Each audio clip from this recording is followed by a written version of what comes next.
Assalamualaikum warahmatullahi wabarakatuh.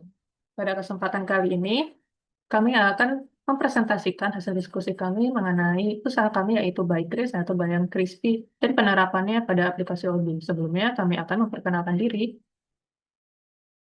Nama saya Zakira Zarifa dengan NIM 170 dan teman saya Erika Natalia Safe dengan NIM 190 dan teman saya M. Kandripa Ardia dengan NIM 236. Oke, kita masuk ke bagian latar belakang.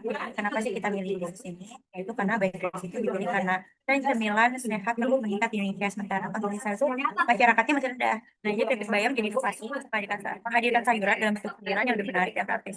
Nah, UMKM seperti Bakeries itu juga memiliki tantangan dalam stok, pemasaran, dan pencatatan keuangan. Karena itu, penerapan sistem informasi manajemen seperti Odoo RP sangat penting untuk memonitor stok untuk transaksi dan membantu pengambilan keputusan berbasis data.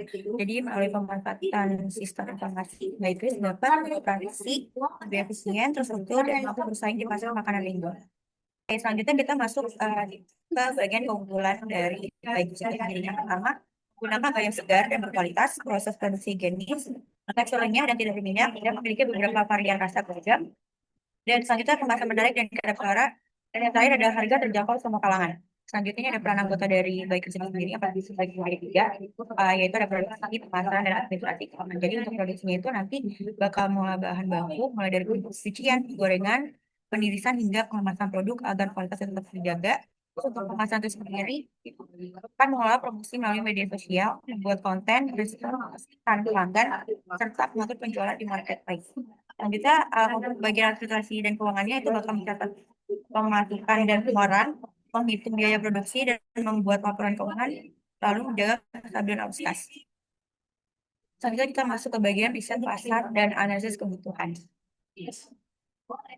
Untuk menentukan target pelanggannya itu sendiri secara demografis, menyasar anak-anak, remaja hingga dewasa karena begitu banyak yang terima semua usia. Secara geografis itu fokus pada masyarakat perkotaan dan pinggiran kota yang membutuhkan cemilan praktis dan mudah diperoleh.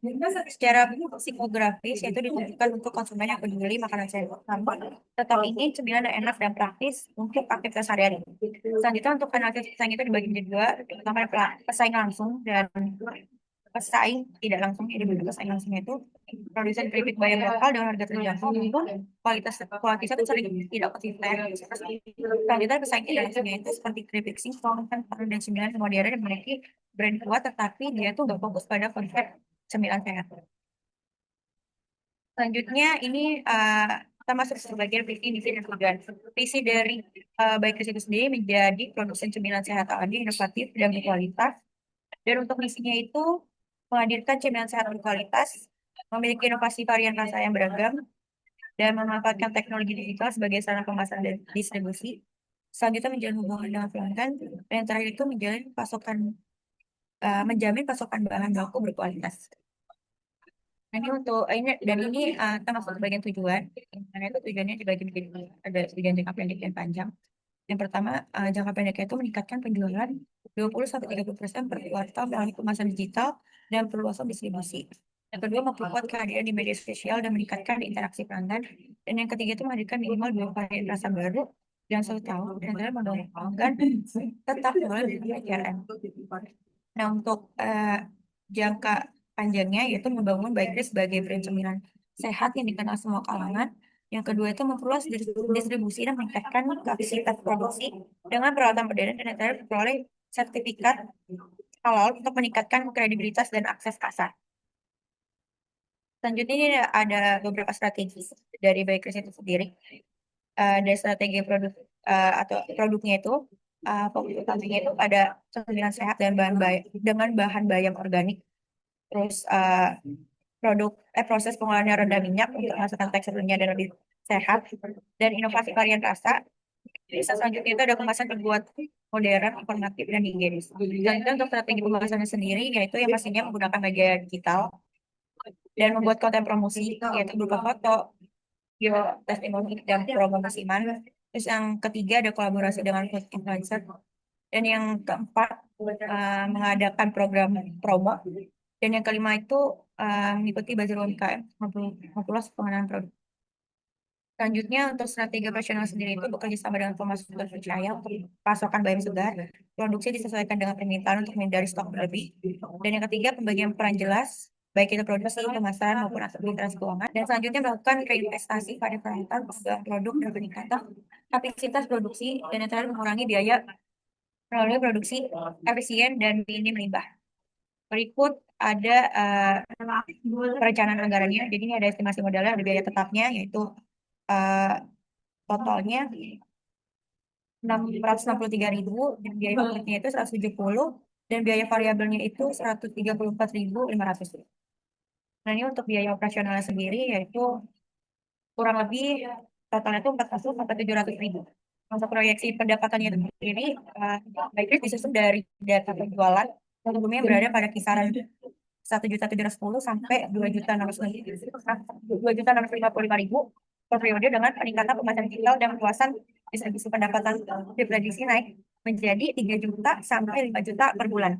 Berdasarkan perbandingan biaya produksi dan harga jual, usaha berpotensi menghasilkan margin keuntungan bersih 25 sampai 35%. Hal ini menunjukkan bahwa dengan pengelolaan keuangan yang baik, memiliki peluang profitabilitas dan pertumbuhan jangka panjang yang cukup kuat. Berikutnya di sini itu ada alur kerja. Alur kerja Baikris itu dimulai dari kesiapan bahan baku, pencucian, dan pemilihan bayam segar. Dilanjutkan proses produksi, penggorengan, penirisan, pemberian bumbu. Lalu produk kemudian dikemas, kedap udara, dan diberi label. Bikin pemasaran, mempromosikan produk melalui media sosial, marketplace. Jadi pesan yang dicatat oleh administrasi dan teruskan ke distribusi untuk disiapkan dan dikirim. Setelah penjualan, bagian keuangan mencatat seluruh pemasukan dan pengeluaran.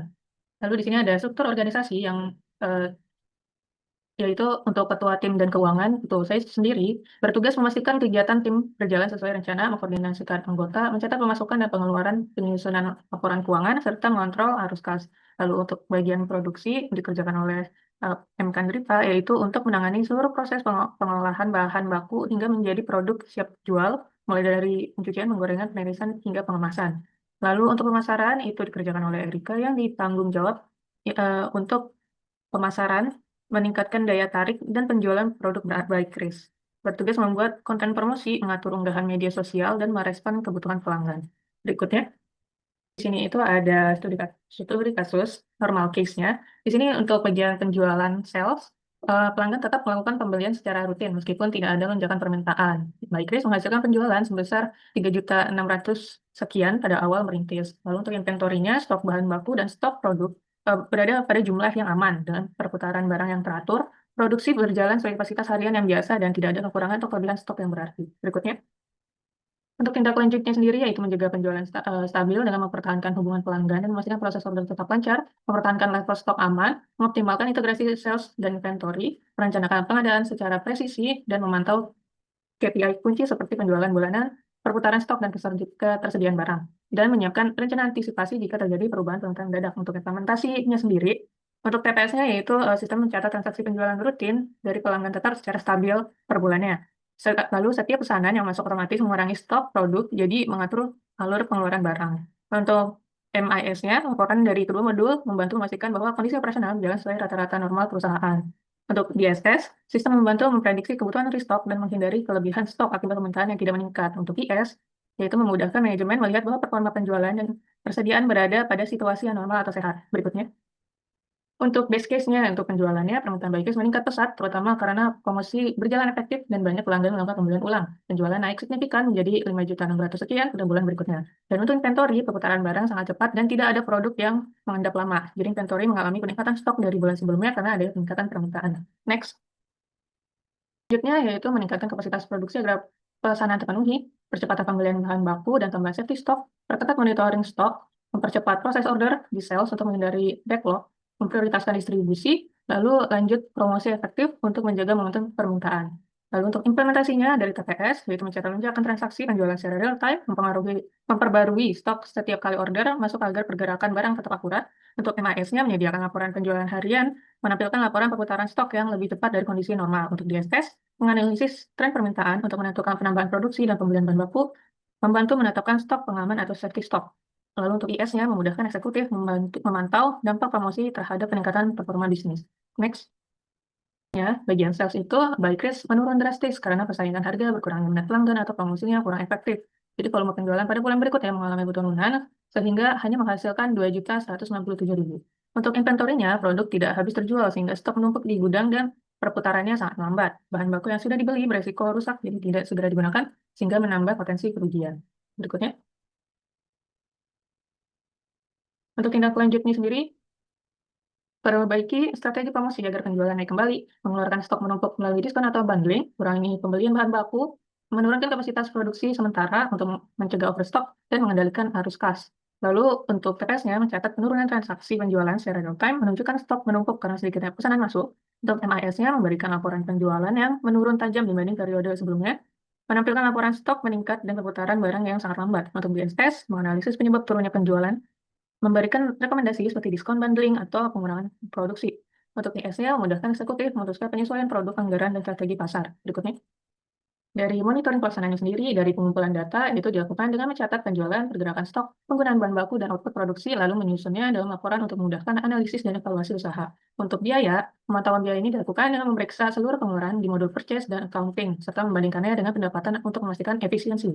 Untuk respon pelanggan dipantau melalui data transaksi di Odoo, seperti kecepatan proses order, ketepatan pengiriman, dan kepuasan pelanggan. Untuk kinerja timnya, dievaluasi dari kemampuan anggota menjalankan tugasnya di Odoo, mulai dari input order, pengelolaan stok, hingga penyerapan pembelian, dengan penilaian mencakup kecepatan, ketelitian, dan kepatuhan pada stok. Berikutnya,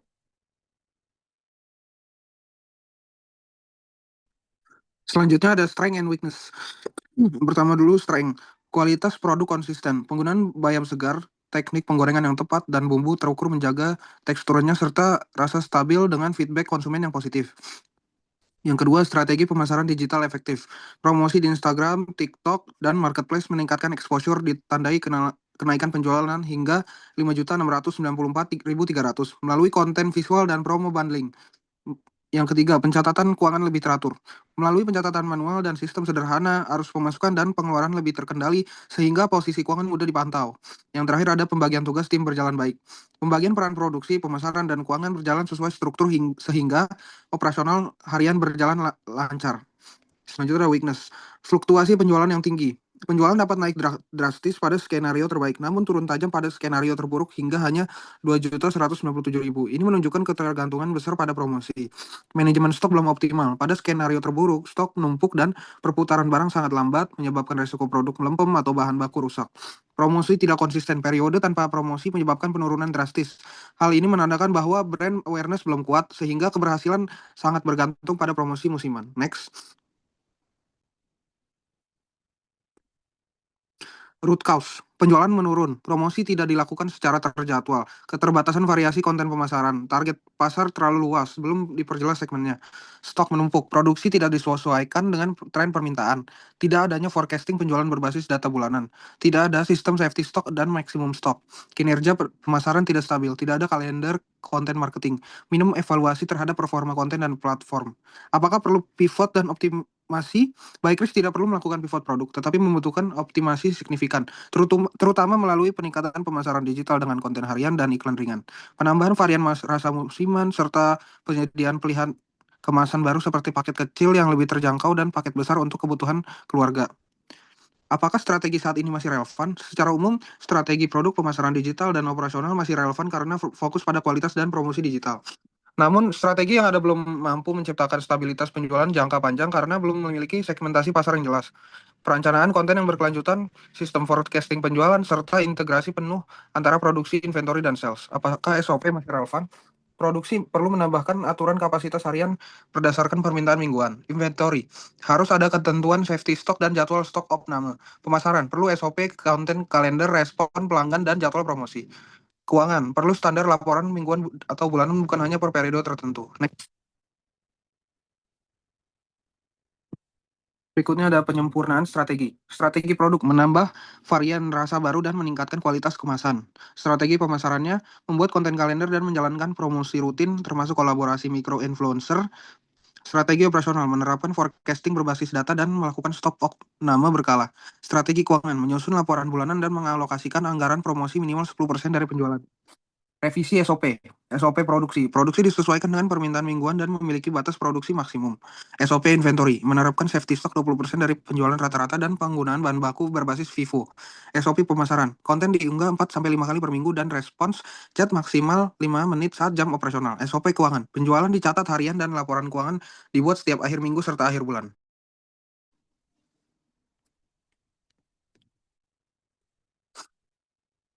Rencana aksi periode berikutnya. Bidang produksi, sesuaikan kapasitas dengan tren permintaan. Waktu pelaksanaannya mingguan. Berikutnya inventory, terapkan safety stock dan opname. Waktu pelaksanaan mingguan. Pemasaran, buat kalender konten plus promo rutin. Untuk pelaksanaan bulanan. Distribusi, kerjasama mitra kurir lokal. Waktu pelaksanaannya bulan ini. Keuangan, laporan keuangan mingguan dan budgeting promosi. Waktu pelaksanaan mingguan atau bulanan. Pengembangan produk, aksinya tambahkan varian rasa terbaru. Waktu pelaksanaan setiap 2 bulan. Baik, itu dia presentasi kami untuk usaha kami yaitu Bayam Crispy dan penerapannya terhadap modul. Kurang lebihnya mohon maaf. Wassalamualaikum warahmatullahi wabarakatuh.